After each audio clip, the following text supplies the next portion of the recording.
आप देख रहे हैं इंडार्क राजकुमार के साथ। तो चलिए बढ़ते हैं आज की कहानी की ओर।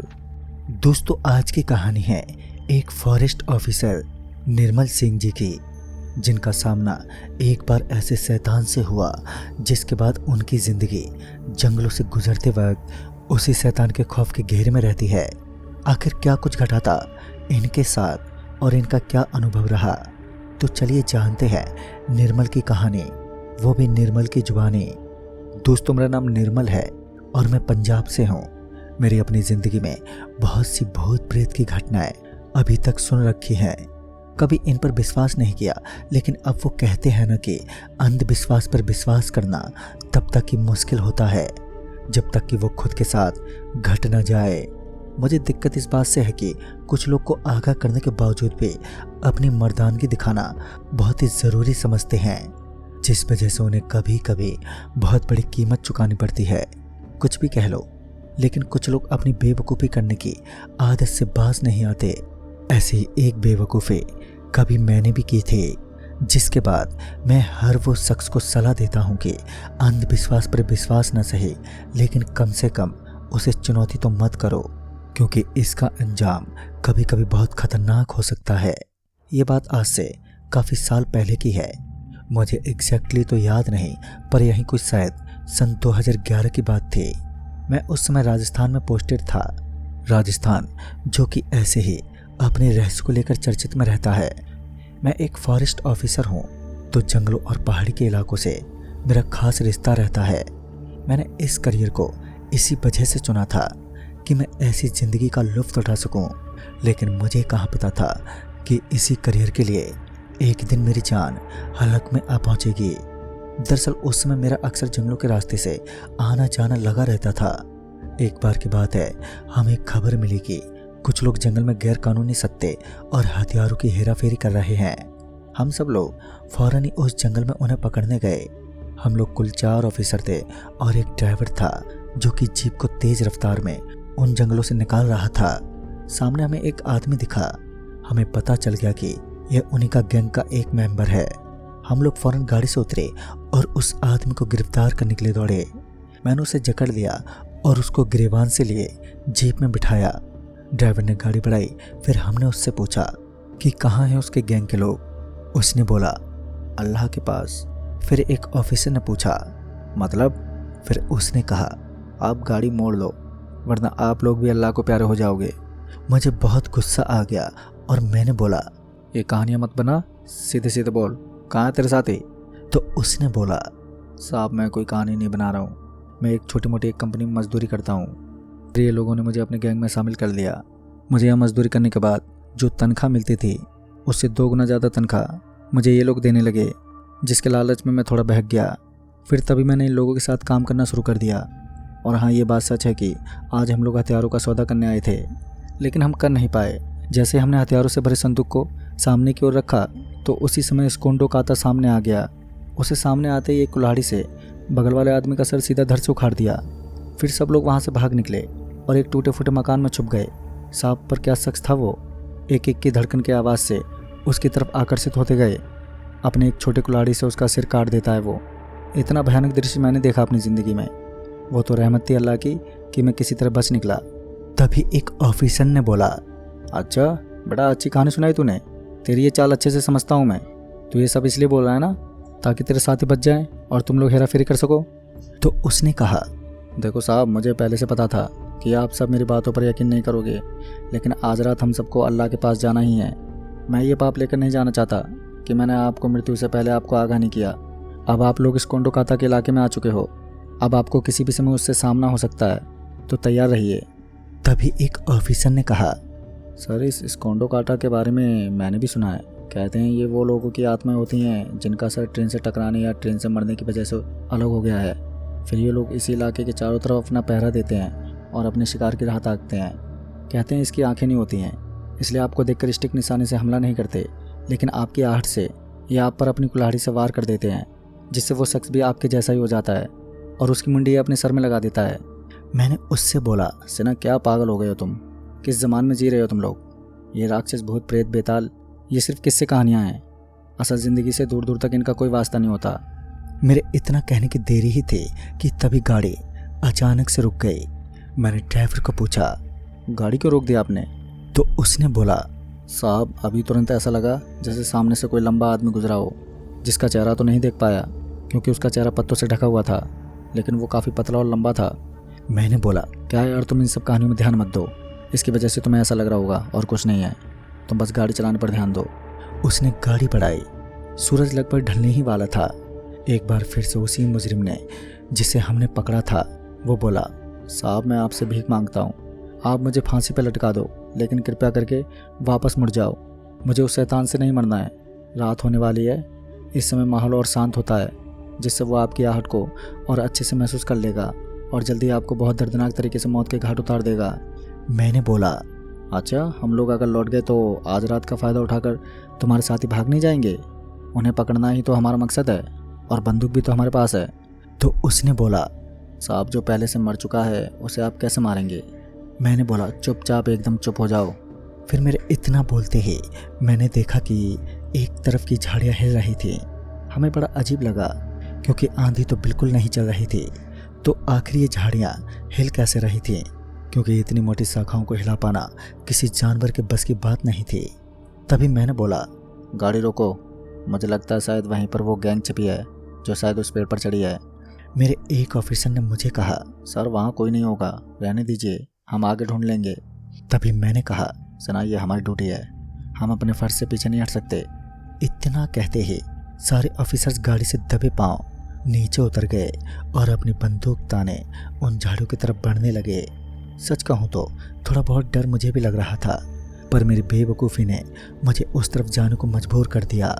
मैं उस तरफ बढ़ गया, पर मेरे पीछे पीछे वो ऑफिसर्स भी थे। फिर मेरी नज़र ज़मीन पर पड़ी तो मैंने देखा कि एक लकड़ी जैसा पतला कदम जिसके लंबे नाखून थे वो कभी आगे तो कभी पीछे कर रहा था। तभी मैंने उसे ध्यान से देखा तो अचानक से वो शख्स सीधे हमारे सामने खड़ा हो गया। अब जो मैं देख रहा था तो वो मेरे लिए मानो मौत ही थी। सारी बातें उस अली नाम के मुजरिम की बिल्कुल सच थी। ये एक सिरकटा शैतान था। इसके हाथ में एक कुल्हाड़ी थी जिसे उसने एक ऑफिसर की तरफ फेंक कर मारा। अब मेरे सामने उस ऑफिसर का गला सर से अलग हो गया। मैं खौफ के मारे हिल भी नहीं पा रहा था। फिर अली ने मुझे इशारे से कहा कि मैं शांत रहूं और अपने जूतों को हाथ में लेकर पीछे की तरफ बढ़ूं। मैं धीरे धीरे पीछे बढ़ने लगा तो वो शैतान बस एक आहट को महसूस करने का जैसे इंतजार कर रहा था। जब मैंने देखा कि अब उस शैतान से मैं काफ़ी दूर आ गया हूँ तो मैंने न आओ देखा न ताओ, तुरंत ही मैंने अपने पूरे रफ्तार में वहाँ से भागना शुरू किया। और अब मेरे पीछे वो ऑफिसर्स और अली भी भागने लगा। मुझे सामने एक टूटा फूटा मकान दिखा। मुझे उस समय उस शैतान से बचने की बस वही जगह दिखी। मैं बिना कुछ सोचे समझे उसी मकान में घुस गया। पीछे ऑफिसर्स और अली ने मुझे आवाज़ भी दी कि मैं वहाँ से बाहर आ जाऊँ, क्योंकि ये मकान उसी स्कोंड काता का था। अली ने उन सबको बता दिया था, इसलिए उस मकान में कोई नहीं आया। सब उसी मकान के उस तरफ झाड़ियों में छुप गए।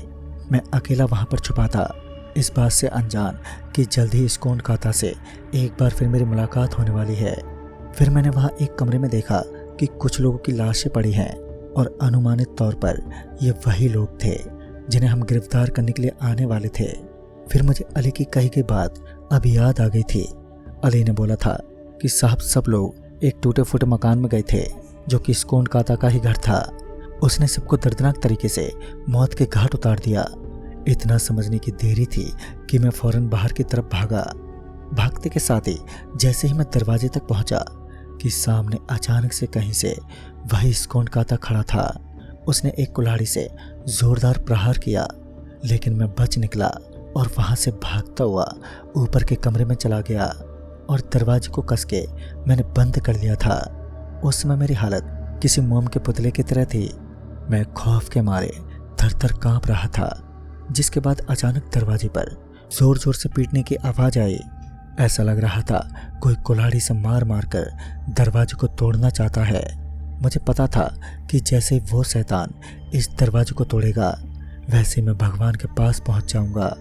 फिर ऐसा ही कुछ हुआ। करीबन 10 मिनट दरवाजे पे मारने के बाद वो शैतान एक समय के लिए रुक गया।